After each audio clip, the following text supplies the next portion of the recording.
성도 여러분 안녕하세요. 2월 2일 오늘의 묵상 시간입니다. 오늘도 우리에게 새로운 날을 복되게 열어주신 하나님께 감사와 영광 돌려드리며 말씀 앞에 서서 다시 한번 우리 하나님과 동행하는 우리 모두가 되기를 간절히 소원합니다. 오늘 우리에게 주시는 말씀은 요한복음 9장 24절부터 41절까지의 말씀입니다. 말씀을 통해서 하나님이 누구이신지, 오늘 우리에게 무엇이라고 말씀하시는지 주신 말씀 잘 듣고 말씀에 순종하며 복된 하루 하나님의 뜻 가운데 이루어가는 우리 모두가 되기를 주님의 이름으로 축복합니다. 사랑하는 성도 여러분, 복음을 들어도 알지 못하는 사람들이 많습니다. 왜 그렇습니까? 내가 아는 것을 부인하기 싫어서 그렇습니다. 하나님이 없다고 스스로 믿고 있는 것, 내가 죽으면 이 세상이 끝난다고 믿고 있는 것, 여러 가지가 있겠죠. 바리새인들의 문제가 무엇이었습니까? 자신들이 죄인이라는 것을 인정하지 않았던 것입니다. 이들은 스스로 율법을 지키며 의인이라고 생각하고 있었고 자기들이 다른 사람들보다 낫다고 생각하고 있었기 때문에 그것이 하나님 앞에서 죄인 것조차 깨닫지 못했습니다. 그 사람들의 밑바닥에 있는 영적인 교만이 얼마나 악한 것인지 스스로 깨닫지 못하고 있었어요. 그래서 예수님께서 쉬운 비유로 천국 복음에 대해서 많은 말씀을 쉽게 이해하도록 들려주셨습니다. 마태복음 13장 13절의 말씀에 보면요, 이런 말씀이 있어요. 그러므로 내가 그들에게 비유로 말하는 것은 그들이 보아도 보지 못하며 들어도 듣지 못하며 깨닫지 못함이니라. 아멘. 예수님께서 이렇게 쉽게 비유로 말씀을 해주셔서 많은 사람들이 주님 앞에 돌아왔는데 그럼에도 불구하고 교만한 사람들은 마음을 닫고 예수님의 말씀을 이렇게 쉽게 비유로 설명을 해주셔도 듣지 않고 주님을 잡아 죽일 궁리만 했습니다. 이렇게 바리새인들이 예수님이 죄인인 줄 안다라고 하자 눈을 고침받았던 사람이 이렇게 말하죠. 25절의 말씀을 같이 보겠습니다. 대답하되 그가 죄인인지 내가 알지 못하나 한 가지 아는 것은 내가 맹인으로 지금 보는 그것이니이다. 아멘. 그는 그가 아는 것을 담대하게 말했습니다. 그리고 오히려 믿지 않은 바리새인들을 향해서 내가 이미 일렀어도 듣지 아니하고 어찌하여 다시 듣고자 하나이까 하면서 믿음이 없었던 그들에 대해서 굉장히 의아한 눈으로 바라보고 있는 것을 볼 수가 있습니다. 사랑하는 성도 여러분, 예수님을 믿는 우리 모두는 주님을 아는 이유가 있습니다. 우리가 모두 주님을 부인할 수 없는 이유가 있습니다. 예수님께서 우리 인생길에서 여러 모양으로 우리의 눈도 뜨게 해주셨기 때문입니다. 믿는 사람들에게는 참 많은 간증이 있죠. 많은 것으로 우리에게 말씀해 주시고 보게 해주셨고 또 깨닫게 해주셨기 때문에 우리가 그분을 만났고 믿고 의지하고 누가 뭐라고 해도 부인하지 못하고 이렇게 확신 가운데 살고 있는 줄 알아요. 맹인이었던 사람이 말했던 대로 우리도 한 가지 아는 것이 있죠. 그것은 우리 하나님께서 독생자 예수 그리스도를 보내주셨고 우리를 만나게 해주셨고 그분이 우리의 죄를 위해 십자가에 달려 죽으시고 사흘 만에 부활하셨다는 것이죠.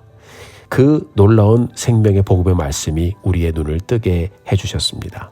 오늘 우리가 다시 시작하면서 하나님께 기도하며 다시 고백하며 나아가기 원합니다. 하나님, 눈먼 나의 삶에 찾아와 주시고 눈 멀었던 나의 삶을 품어주셔서 나로 눈을 뜨게 해주심에 감사드립니다. 하나님, 누가 뭐라고 해도 오늘을 살면서 하나님 이 믿음 저버리지 않게 하시고 어떤 일을 지나간다 해도 주님 인정하고 고백함을 주저하지 않게 해 주시옵소서. 오늘 다시 내게 말씀해 주시고 하나님 함께 하심을 보게 해 주셔서 저의 믿음이 더욱 견고하게 다져지도록 주님 오늘 나의 삶을 붙잡아 주옵소서. 이어지는 35절부터 41절까지의 이야기는요, 예수님께서 맹인이었던 사람을 다시 만나주시는 장면을 보여주고 있습니다. 예수님께서 다른 유대인들이 고침받은 사람을 만나고 그의 고백을 들은 후에 그 사람을 쫓아냈다 하는 말씀을 들으셨어요. 그리고 그를 찾아가 만나주시고 그에게 물으셨습니다. 내가 인자를 믿느냐?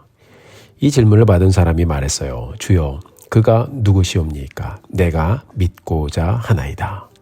예수님께서 그의 간절한 마음을 보시고 말씀하셨습니다. 37절의 말씀 같이 한번 보실까요? 예수께서 이르시되 내가 그를 보았거니와 지금 너와 말하는 자가 그이니라. 아멘. 이 사람이 주님의 말씀을 듣고 고백합니다. 38절의 말씀 같이 한번 보겠습니다. 이르되 주여 내가 믿나이다 하고 절하는지라. 아멘. 사랑하는 성도 여러분, 눈을 고침받았던 사람이 고백했습니다. 내가 믿고자 하나이다. 하나님께서 찾으시는 사람이 바로 이런 사람들입니다. 하나님을 찾고자 하는 자, 하나님을 믿고자 하는 자, 내게 주신 은혜를 깨닫고 하나님을 찾고 갈망하는 자, 하나님은 그들을 반드시 만나 주시고 그들을 구원해 주시고 그들의 하나님이 되어 주시고 그들을 통해서 결국 영광을 받으실 것입니다. 잠언 8장 17절 말씀에서 말씀하고 있지요. 나를 사랑하는 자들이 나의 사랑을 입으며 나를 간절히 찾는 자가 나를 만날 것이니라. 아멘. 이 사람은 비록 날 때부터 소경이 된 사람이었지만 그가 소경이었기에 예수님을 만나는 놀라운 은혜를 누렸습니다. 이 사람은 비록 날 때부터 소경된 사람이었지만 우리 주님께서는 그의 환경이 주님을 만나는 환경이 되게 해주셨고 그가 예수님을 주님으로 고백하는 환경으로 그 환경을 삼아 주셨습니다. 그리고 그는 이 놀라운 사건을 통해 영생을 소유한 은혜 받은 자가 됩니다. 참으로 놀라운 말씀이 아닐 수 없습니다. 39절을 통해서 우리 주님께서 말씀하십니다. 내가 심판하러 이 세상에 왔으니 보지 못하는 자들은 보게 하고 보는 자들은 맹인이 되게 하려 함이라. 참 39절의 말씀을 딱 들으면 누구에게 하시는 말씀인가 하는 것을 우리가 잘 알 수 있죠. 사랑하는 성도 여러분, 예수님을 보지 못하던 우리가 주님을 보고 믿고 우리의 구원자로 고백하며 살고 있습니다. 얼마나 큰 은혜를 우리가 경험하고 가고 있습니까? 사랑하는 성도 여러분, 오늘 어떤 상황을 지나고 계십니까? 삶의 문제이든 육신의 질병의 문제이든 어떤 상황을 지나가든지 예수님이 그 자리에 임하시면 예수님께서 우리를 만나주시면 그 상황과 장소와 환경이 회복의 장소가 되고 우리 주님과 만나는 장소가 되고 우리의 믿음을 고백하는 장소가 되는 것입니다. 이 모든 것이 하나님의 은혜이기에 오늘 다시 하나님의 은혜를 사모하는 자리로 나아가는 우리 모두가 되기를 예수님의 이름으로 축복합니다. 오늘 여러분들이 지나는 모든 상황이 주님을 뜨겁게 다시 만나는 현장이 되기를 바라며 다시 한번 믿음을 고백하는 현장이 되기를 간절히 소원합니다. 함께 기도하죠.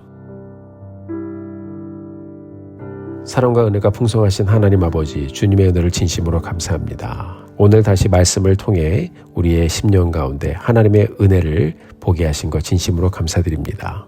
존귀하신 주님, 이 눈멀었던 사람 고침을 받고 우리 주님을 고백하며 인정하며 주님 앞에 서게 되었습니다.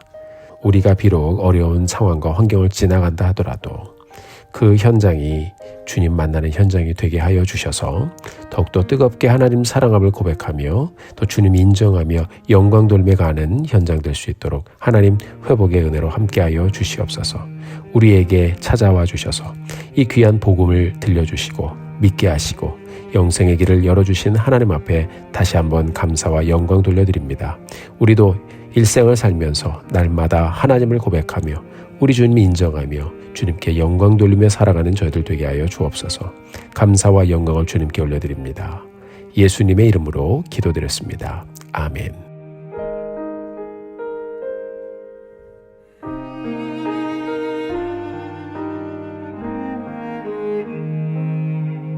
사랑하는 성도 여러분, 오늘도 힘내십시오. 여러분들을 위해서 기도하겠습니다. 사랑하고 축복합니다.